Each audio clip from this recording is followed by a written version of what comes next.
Assalomu alaykum qadrli futbol muxlislari. PM News kanalida navbatdagi podkastimizni e'tiboringizga havola etamiz. Bugun terma jamoalar haqida gaplashamiz. Ayni paytda mana U17 jahon chempionati o'zining qizg'in palasiga kirib boryapti. Shuningdek, FIFA kunlarida milliy terma jamoamiz Align Cup musobaqasida ishtirok etdi. Misr hamda Eronga qarshi o'yinlarda. Biz avvalgi sonimizda aynan mana shu turnir oldidan o'z fikrlarimiz bilan o'rtoqlashgandik va bu safar endi o'yinlar tahlilini amalga oshiramiz. Demak, studiyada hamkasbim Muhammadiyor Soliyev va birinchi bo'lib milliy terma jamoalarga o'tishdan oldin keyin U17 ni ozgina gaplashib o'tib ketsak, undan keyin FIFA kunlaridagi terma jamoalar o'sha jahon chempionatiga yo'llanmani qo'lga kiritgan boshqa qit'a vakillari, mintaqa vakillari haqida ham suhbatlashamiz. Xo'p, 17 yoshgacha bo'lgan terma jamoamiz Italiya to'sig'idan o'ta olmadi.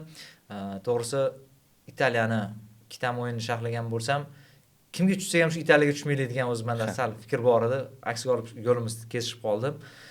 Garchi biz undan oldingi bosqichda Xorvatiyani yenggan bo'lsak ham penaltilar seriyasida, lekin keyin Italiya bilan baribir tushdik va Italiya to'sig'idan o'ta olmadik.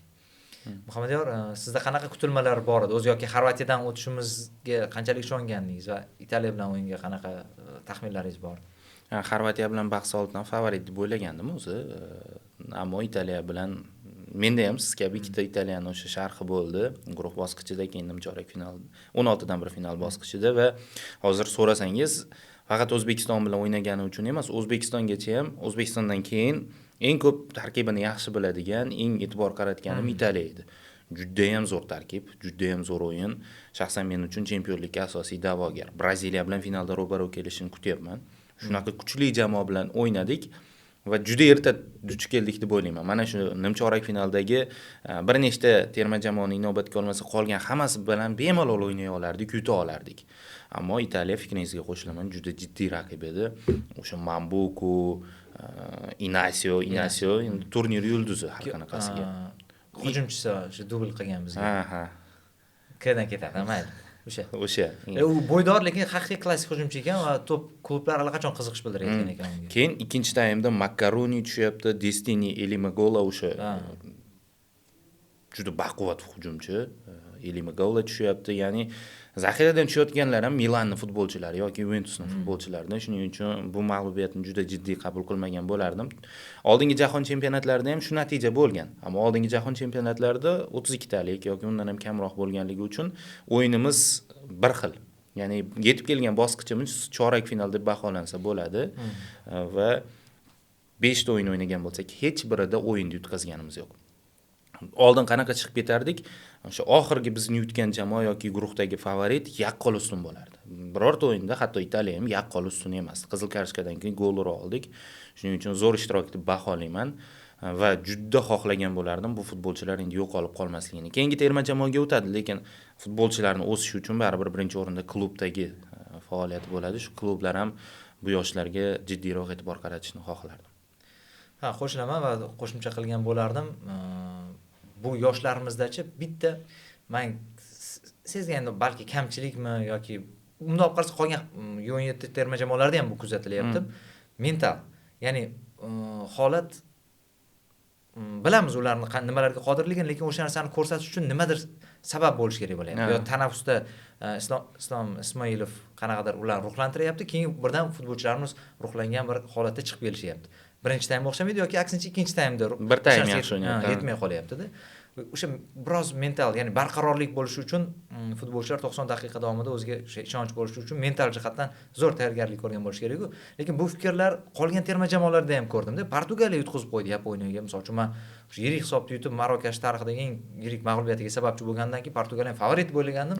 Yaponiyaga yutqizib qo'ydi. Ya'ni bu yoshda o'zi hammada ham bo'lar ekanmi deb o'yladim. Mental jihatdan sal kamchiliklar.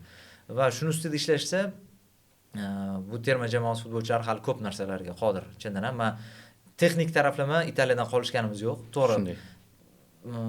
Balki o'sha bitta Inacio ajralib turdi, qolgan hamma teng edi maydonda. Ikkiga bir ham aldab ketadigan futbolchi ekan, o'zi bilib turibdi, qanaqadir alohida iste'dodligi. Inacioni o'zi sharh davomida ham bir ikki marta aytganim uchun Bobur aka bilan sharhda keyin ozgina tanqidlar bo'ldi. Nimacha maqtading deb. Bari o'sha qilib berdi. Maydonda ko'rinib turibdi-da uni. O'sha birinchi golda ham o'sha futbolchi qilib berdi.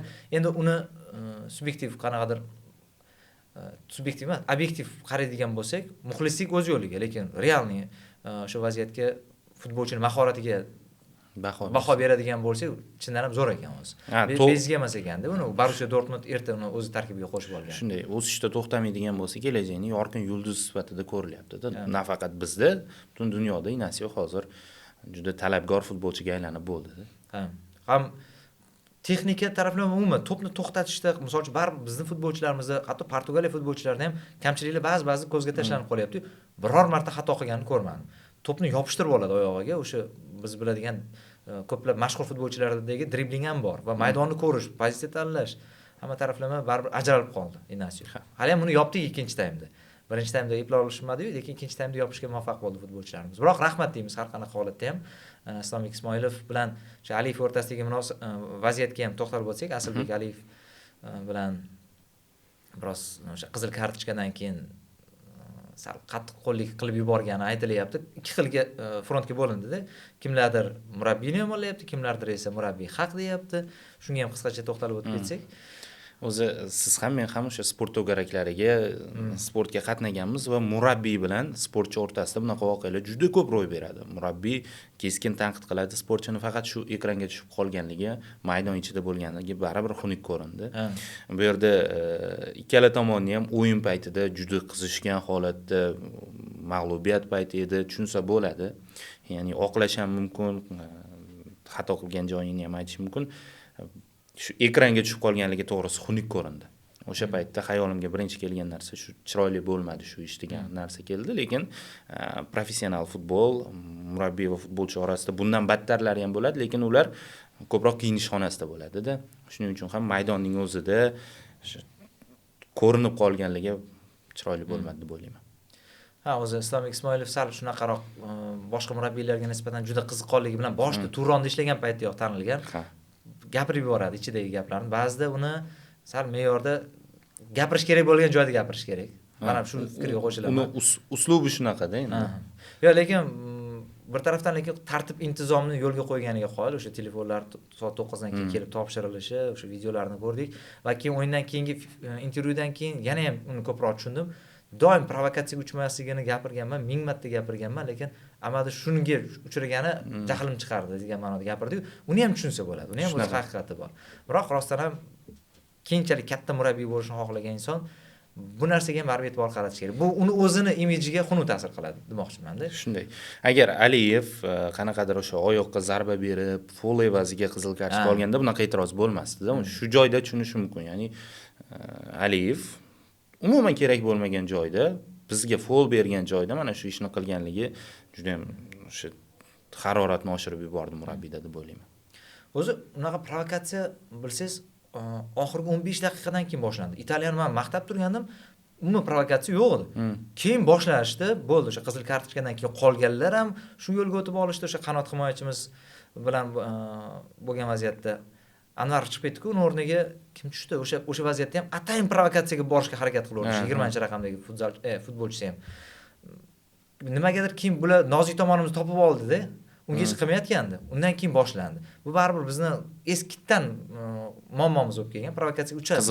Qiziqqonligimiz bor. Shuning uchun buni ustida baribir ishlash kerak. O'sha mental jihatga baribir bor taqiladi hammasi. Qanchalik o'zimizga ishonsak, qanchalik o'zimizni ushlab tura olsak, shuncha provokatsiyaga nima deydi, uchmasligimiz ehtimol oshib boradi. Mayli.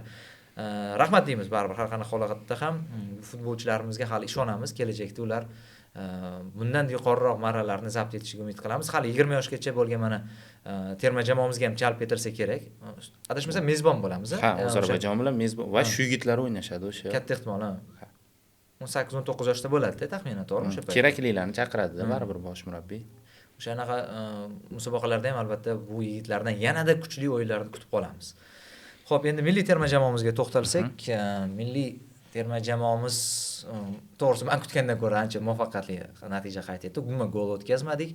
Hatto men Misrdan o'tishimizga biroz shubha bilan qaragandim, tan olaman. Lekin Misrdan shunaqa yengil o'tib ketdik. Birinchi taymda ayniqsa men tanimadim. Misrni ham tanimadim, o'zimiz futbolchilarni ham tanimadim-da.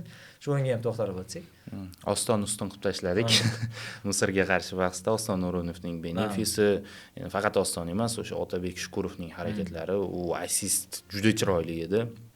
individual harakatlar va meni xursand qilgani nafaqat siz, menimcha juda ko'pchilik, hatto dunyo futbolida ham Misr O'zbekiston to'qnashuvida Saloh bor jamoa favorit sifatida qaralardi. Favorit edi ham. Ammo balkim biroz mensimaslik deymizmi, Misr jamoasi namoyish etgan o'yin. Gol urib oldik va eng xursand qilgani, ko'pchilik aytayapti-yu, g'alabani Ostonga bog'layapti. Hozir siz to'g'ri aytdingiz, ya'ni gol o'tkazmadik. 2-0 mayli, 2-0 ni ushlab tura olish, Fabio Cannavaro ikkala uchrashuvda ham bo'lib tashlayapti o'yinni. Ba'zida pressingda juda faol o'ynayapmiz, ba'zida markazda kutib olyapmiz, ba'zida tartibli himoya, ya'ni aniq bir o'sha dogmatik deymiz-ku, bitta uslubga yopishib olib 90 daqiqa shu uslubda o'ynamayapti. Vaziyatlarga qarab, voqealarga qarab uslubni o'zgartiryapti va hammasida juda yaxshi bo'ldi. Abduqodir Husanovning o'sha Saloh bilan personal qo'yilishi, chunki Abduqodir o'ng tomonda bilamiz uni, uchlikda ham o'ng tomondagisida, Cityda butunlay o'ng qanot himoyachi sifatida o'ynaganini bilamiz. Chap qanotda tushdi, faqat Saloh uchun emas ekan bu. Keyin Eron bilan o'yinda ham chap qanot o'sha uchligida joy oldi va Misrdan rostdan ham oson o'tib ketdik. Bu musobaqada agar ochko tizimi bo'lganda ham biz chempion edik. Ya'ni 3 ta o'yin penaltilar seriyasida hal bo'ldi, bitta o'yin vaqtida tugadi. O'yindan kiritilgan gol bizda bo'ldi. Shuning uchun yaxshi holatdagi tajriba bo'ldiki, futbolchilarning ishonchi oshib olishiga. Biz Misrni yuta oldik va endi reklama ham bo'ldi deb o'ylayman. Kattaroq turnirlarga, yanada kattaroq turnirlarga, bu yoqga Yevropa jamoalari ham qo'shilishadi, bunaqa xalqaro turnirlarga chaqirib olamiz deb o'ylayman. Ha, qo'shilaman.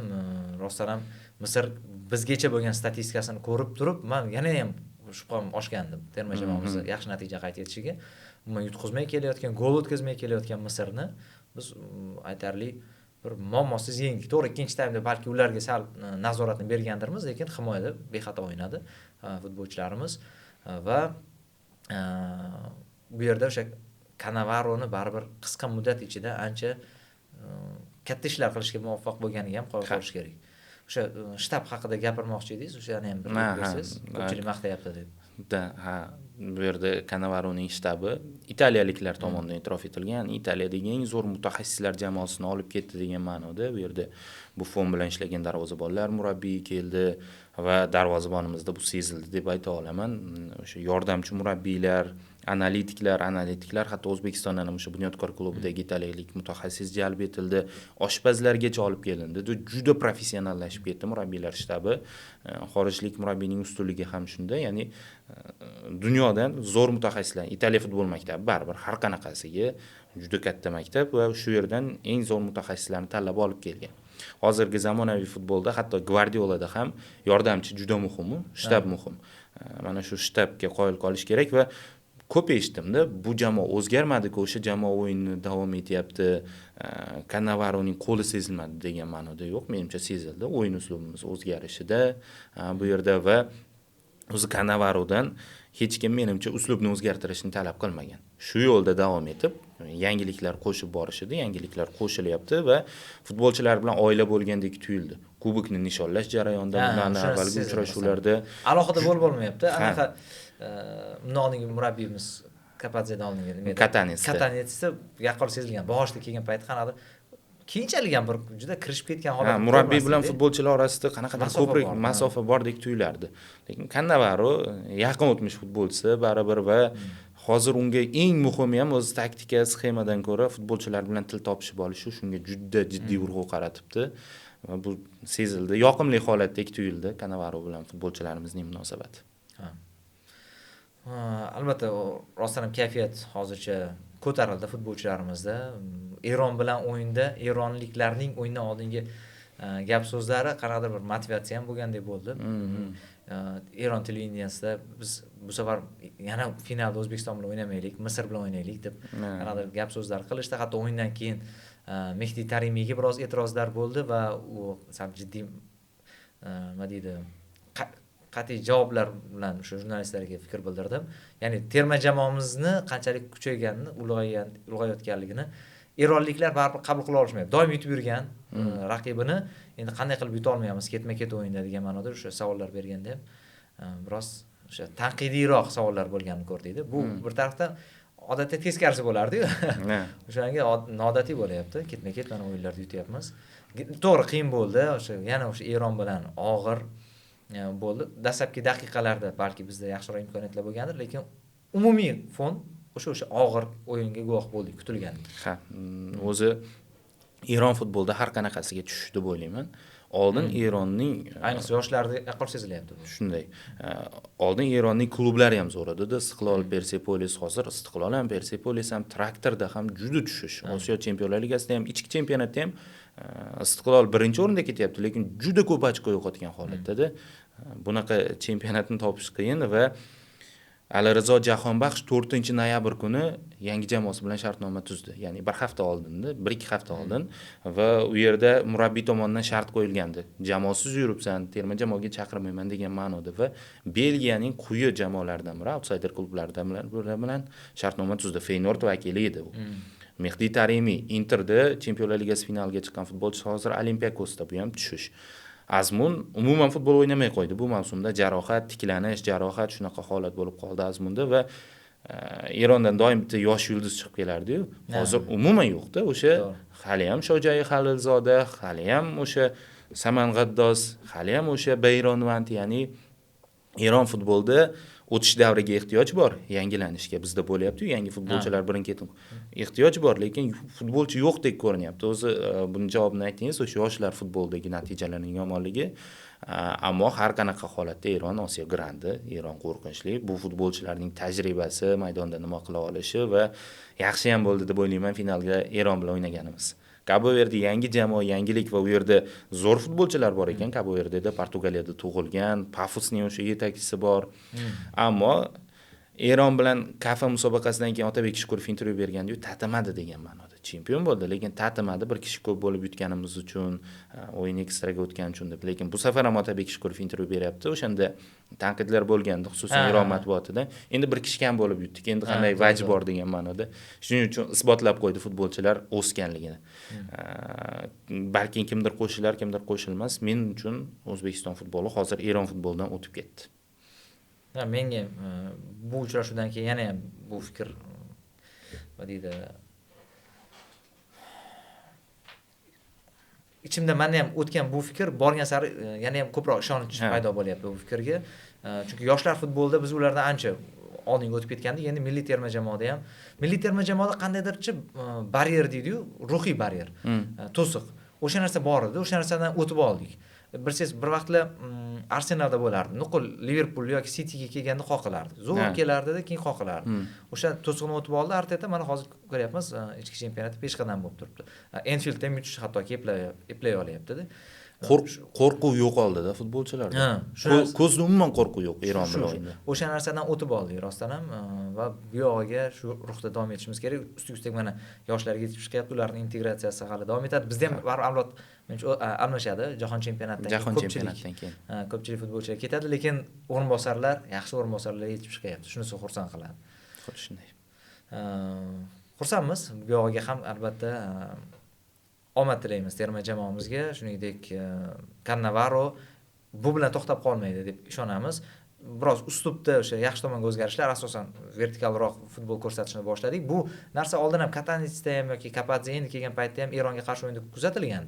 Lekin buni har doim har xilda raqibga qarab tanlardik. O'zimiz yaxlit bitta qanaqadir uslubimizni shakllantirib olsa, menimcha bu ko'proq asqotadi. To'g'ri raqibga moslashish ham yaxshi, lekin baribir bu yog'iga o'zi uchun aniqlab olsa, qaysi uslubga biz ko'proq kuchliligimiz, o'shanisi albatta ancha yaxshi bo'lardi. Ko'ramiz, endi bu yog'iga endi FIFA kunlari yo'q, biroq mahalliy futbolchilar bilan baribir menimcha mashg'ulotlar o'tkazib tursa kerak Cannavaro. Yanvarda yig'in bo'lar ekan. Aynan mahalliy futbolchilar bilan. Katanis ham bir bo'lgandi, Osiyo Kubogidan oldin ko'rib olganda o'yinchilarni shunaqa bo'ladi. Baribir zaxira kerakligi ma'lum bo'lyapti. Abbos Fayzullayev, O'tkir Yusupov, Masharipov va Alijonov Eron bilan o'yinda ishtirok etishmadi. Ya'ni yo'qotishlar futbolning bir ajralmas bo'lagi. Shunga tayyor bo'lmoqchi menimcha. Va Cannavaroning shartnomasi uzoq yillik. Ya'ni natijaga qarab yanada o'zgarib boradi 2+3 da adashmasam. Shuning uchun kelajakni ko'rib olishga imkon bermoqchi va o'zi ham aytibdi, men asosan yoshlarga imkoniyat bermoqchiman shu yig'inda deb. Va bu to'g'ri. O'zi mana endi o'sha ko'pchilik muxlislar e'tiroz bildirayotgan muxlislar bordi. Mana zo'r chiqib kelayotgan yosh futbolchilar bor, nimaga chaqirilmaydi deganlar ko'p bo'lardi. Ana o'shalarga menimcha bu safar imkoniyat berilsa kerak. Ayrim o'sha xafa bo'lib yurgan futbolchilar ham bor, terma jamoaga chaqira olmayotgan, mana ismlarini aytmaymiz. Ularga ham balki imkoniyat berilar Kapadze tomonidan. Kapadze dedim men. Kannavaro tomonidan. O'zi K bilan boshlanadi, kelasi ham. Demak, endi boshqa qit'alarga ham o'tsak, boshqa qit'alarda ham yo'llanma sohiblari aniq bo'ldi. Ayniqsa Yevropa qit'asida juda ko'plab shu yo'llanma egalarini aniqlab oldik. Kutilgan voqealar bo'ldi. Qanaqadir sensatsiyalardan bittasi bu Italiya qolib ketgan, lekin Italiyani ham taxmin qilgandik. Yirik hisobda yutish kerak deb turgandik, lekin 9-0 yutish kerak. Bo'lib ham yirik hisobda yutqazib qo'ydi va ancha tanqidlar bo'ldi Gattuso jamoasiga. Bu Italiya mabodo chiqqan taqdirda ham hech narsa qila olmaydi degan ma'noda. Adashmasam Arrigo Sacchi aytdim. Sobiq o'sha Italiya terma jamoasi bosh murabbiyi.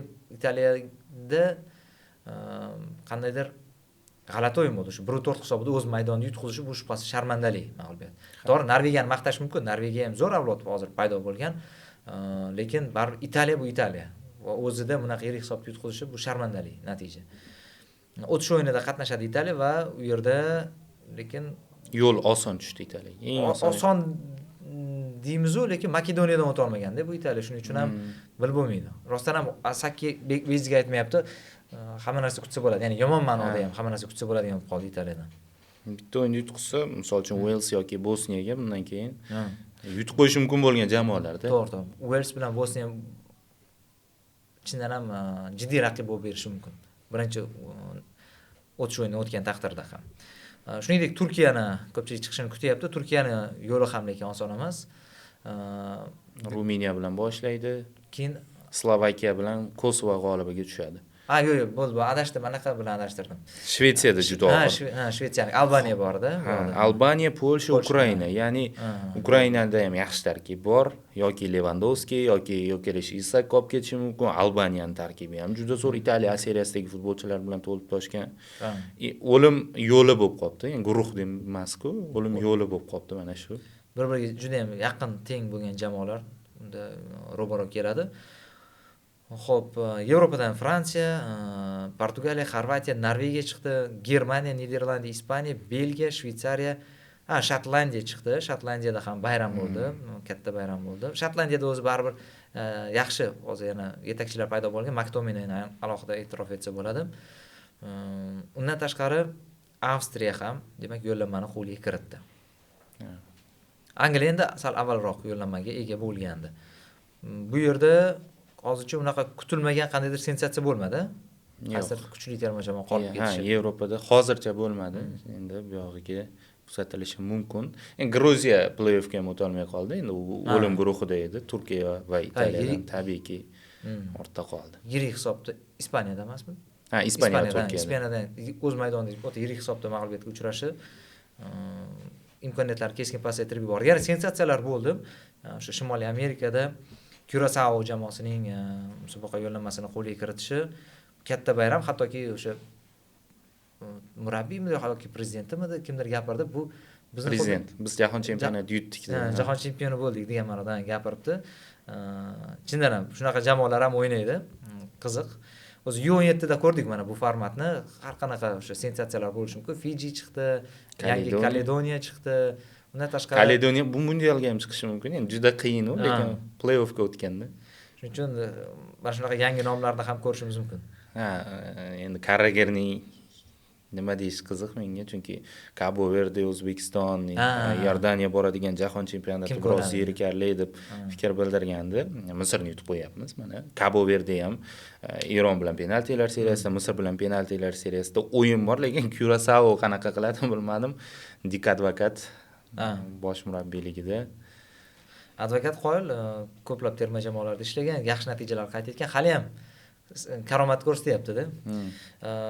Bu Shimoliy Amerikada demak yo'llanma qo'lga kiritgan jamoalar qatorida bo'ldi Curacao. U yerda biz Gaiti, Panama jamoalarida ham yo'llanmani qo'lga kiritganiga guvoh bo'ldik. Endi sal avvalroq mezbonligi aniq bo'lgan AQSh, Meksika va Kanada ham bor u yerda.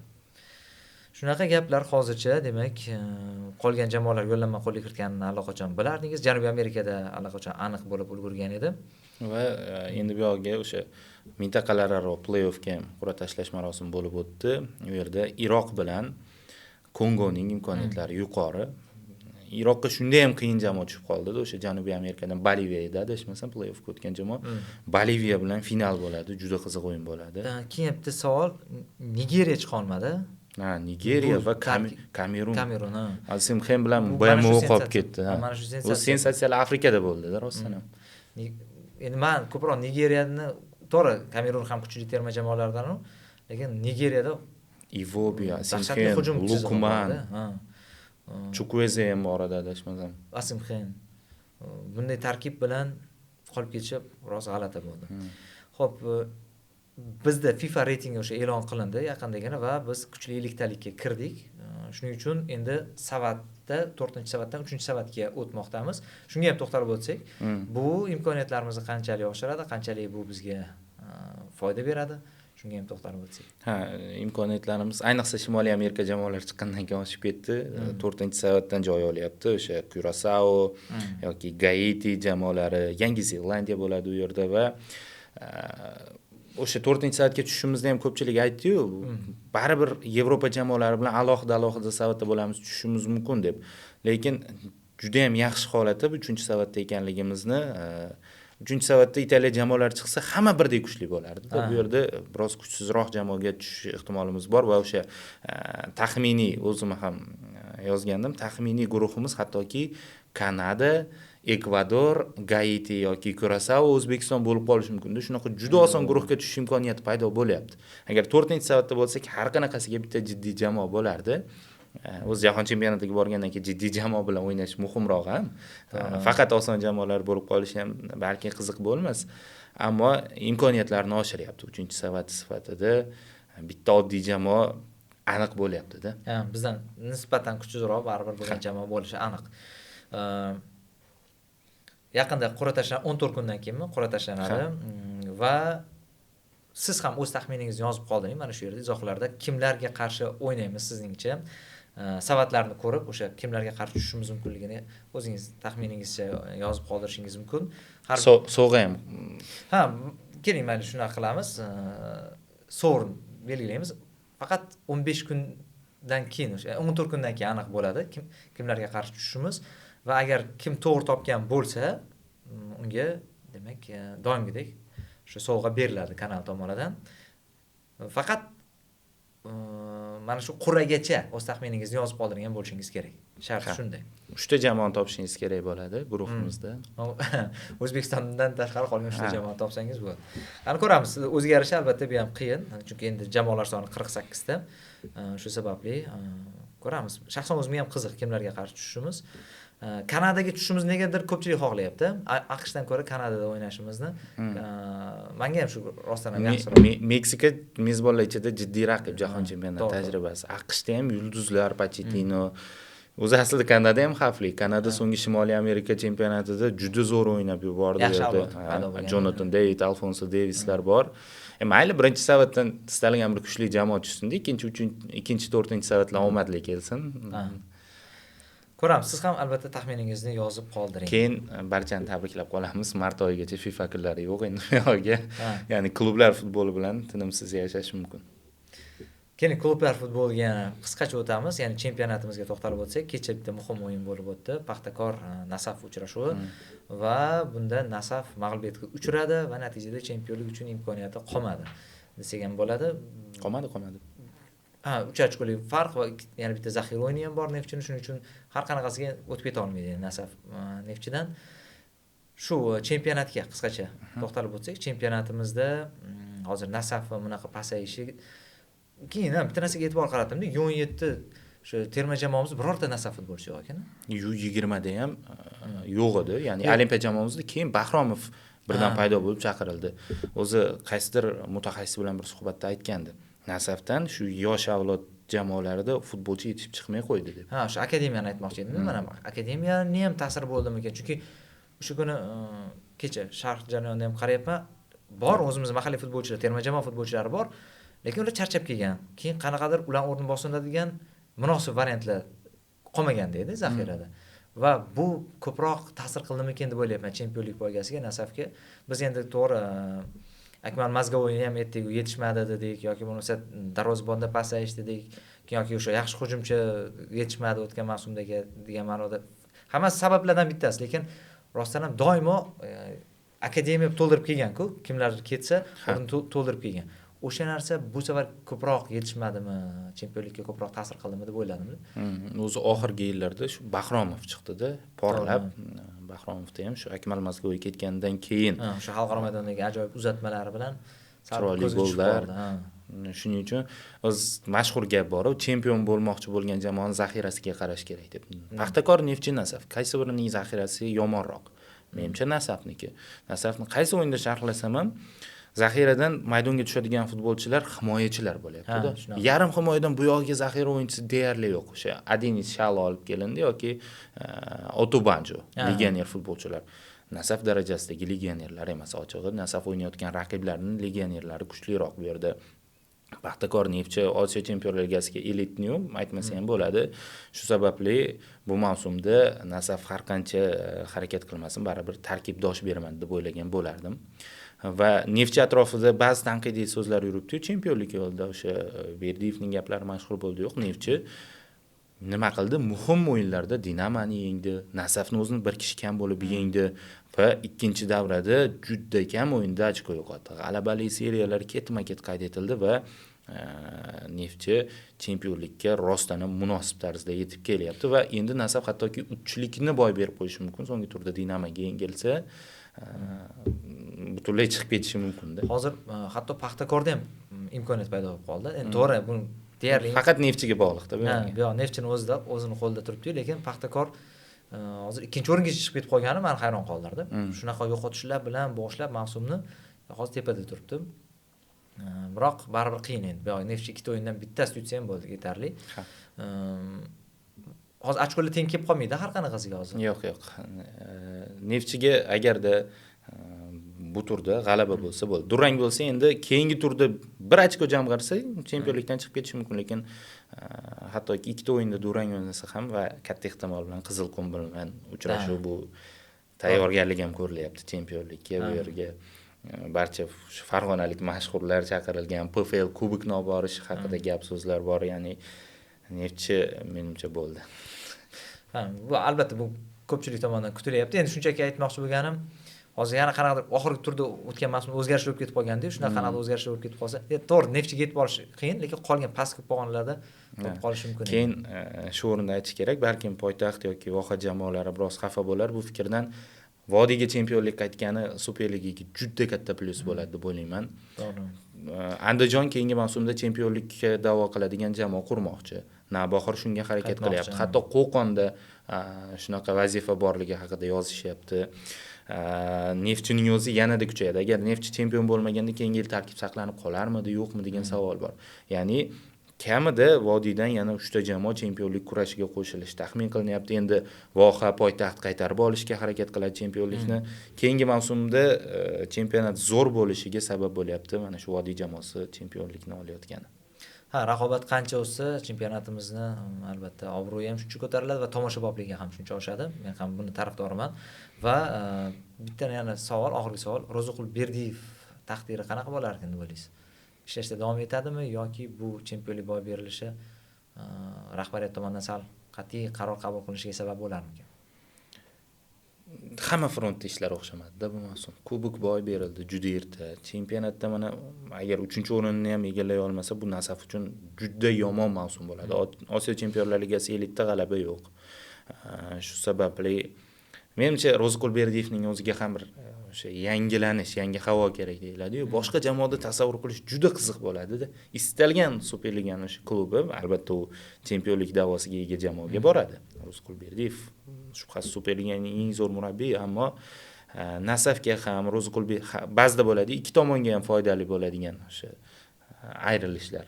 Shunaqa bo'lishi mumkin deb o'ylayman. Ya'ni Nasafga yangi murabbiy kerakdir, yangi yo'lga o'tar va Ro'ziqul Berdiyevni ham yangi jamoada ko'rsak mumkin deb o'ylayapman.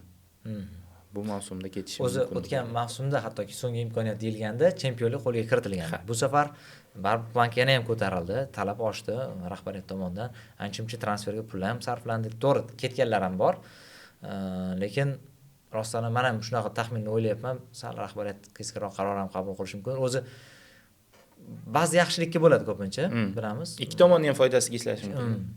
Atletico qachondan beri shuni qila olmaydi-da. Misol uchun. Ko'ramiz. Albatta qanaqadir kuchliroq jamoani boshqarsa Ro'ziqulberdiyev yana ham qiziqish oshiradi.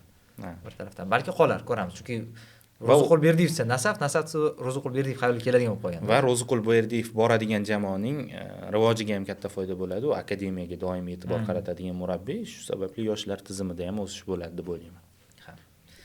Xo'p, buguncha shular edi. Demak, PM Newsda qadrli do'stlar va boyagi savolni yana bir bor eslatib o'taman. O'sha taxminlaringizni izohlarda yozib qoldiring. Ya'ni O'zbekiston terma jamoasi qur'ada qaysi raqiblarga qarshi tushishini o'z taxminingizni yozib qoldiring. Biz esa shu yerda to'ldirib ketay. 4-jamoamiz nomi ma'lum bo'lmasligi mumkin, o'sha play-offga qolib ketishi mumkin. Shunaqa bo'ladigan bo'lsa, ya'ni ikkitasini topsa ham inobatga olinadi. Ha, shunaqa qilamiz. Xo'p, qadrli do'stlar, demak, PM News kanalidan uzoqlashmay deb qolamiz. Hali yana podkastlar oldinda. Ko'rishguncha xayr, salomat bo'ling.